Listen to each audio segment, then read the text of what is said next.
Hello दोस्तों, मैं L के निरल आप लोगों को अपने ही चैनल पे बहुत बहुत स्वागत करता हूं। चलिए आज हम लोग पढ़ते हैं कक्षा 10 जीव विज्ञान बायोलॉजी।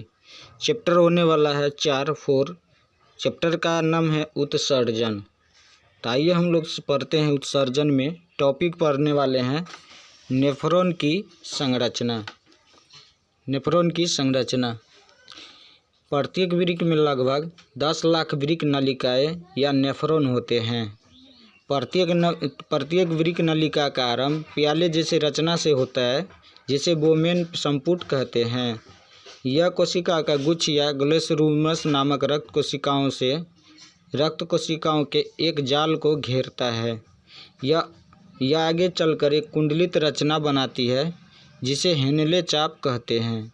यह आगे की ओर संग्राहक नलिका से होते हुए मूत्रवाहिनी में खुलता है ना। देखिए यहाँ पे जैसे कि नेफ्रॉन आप लोग देख पा रहे हैं, सभी का ये नेफ्रॉन है और इसका अलग अलग ये पार्ट है ना। जैसे यहाँ पर देख रहे हैं, ये जैसे कि वृक्क का ये धमनी हो गया, वृक्क धमनी हो गया। फिर कोशिका के कुछ बोमुन इनपुट हो गया, ये है ना। इसको ये गोलाकार भाग जो है ये बोमुन इनपुट हो गया। ग्लोमेरुलस जो है ये वाला भाग हो गया, है ना। इस तरह से ये सब मतलब नेफ्रॉन का संरचना है। प्रत्येक वृक्क मतलब किडनी में 10 लाख नेफ्रॉन की संख्या पाई जाती है, जो क्या होता है एक प्याले के समान ये होता है ना। चलिए आगे हम लोग समझते हैं वृक्क का कार्य। वृक्क को इंग्लिश में किडनी बोलते हैं। देखिए वृक्क का कार्य कहता है वृक्क द्वारा मूत्र निर्माण या उत्सर्जन क्रिया निम्नलिखित 3 चरणों में पूर्ण होती है। तो देखिए वृक्क का जो काम होता है तो उसमें जो उत्सर्जन की क्रिया होता है वो 3 चरणों में पूर्ण होता है। पहला हो गया ग्लोमेरुलर, जिसको ग्लोमेरुलर फिल्ट्रेशन है ना। ये पहला चरण हो गया, वृक्क का पहला काम हो गया।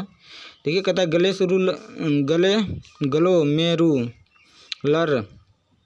ग्लोमेरुलस एक छना की तरह कार्य करता है। अभिवाही धमनिकाएं जिसका व्यास अपवाही धमनिका से अधिक होता है, रक्त के साथ उड़िया, यूरिक अम्ल, जल, ग्लूकोज, लवण, प्रोटीन इत्यादि ग्लोमेरुलस में लाती है। ये पदार्थ वोमेन संपुट की पतली दीवार से छनकर वृक्क नलिका में चले जाते हैं। इस फिल्ट्रेट को ग्लोमेरुलर फिल्ट्रेट कहते हैं। जैसा कि आप लोग चित्र में देख पा रहे हैं, यही है। जैसे इधर से ये आ रहा है और इधर से ये निकल रहा है ना। ये छन करके यहाँ से निकलता है। तो इसके रूप में क्या निकलता है, ये रक्त के साथ इसमें यूरिया हो गया, यूरिक अम्ल हो गया, जल, ग्लूकोज इत्यादि प्रोटीन ग्लिसरीन में लाती है। और ये पदार्थ वोमेन संपुट की पतली दीवार से छनकर वृक्क में चले जाते हैं। इस फिल्ट्रेट को ग्लिसरुमल फिल्ट्रेट कहते हैं। चलिए हम लोग इसको दूसरा भाग समझते हैं। दूसरा जो इसका कार्य है वृक्क का वो है ट्यूबुलर पुनर्वशोषण। ठीक है, ट्यूबुलर पुनर्वशोषण। ग्लोमेरुलर फिल्ट्रेट अब नलिका में से होकर गुजरता है। इसी समय कोशिकाएं उन पदार्थों को अवशोषित कर लेती है जिनकी आवश्यकता होती है, तथा जिन पदार्थों की आवश्यकता नहीं होती है उन्हें छोड़ देती है। यहाँ देख रहे हैं कि ट्यूबुलर पुनर्वशोषण ग्लिसरुमल फिल्ट्रेट का अब नलिका से क्या होता है गुजरता है, और इसी क्रम में क्या होता है वो उन पदार्थों को अवशोषित कर लेगा जिनकी इनकी आवश्यकता होता है, और जिनकी आवश्यकता नहीं होता है उन्हें वो क्या करता है छोड़ देता है। चलिए इसके बाद हम लोग तीसरा पढ़ते हैं वृक्क के कार्य, ट्यूबुलर स्रवण। ठीक है, ट्यूबुलर स्रवण। कभी कभी नालिका की कोशिका से कुछ उत्सर्जित पदार्थ भी स्रावित होकर फिल्ट्रेट से मिलता है।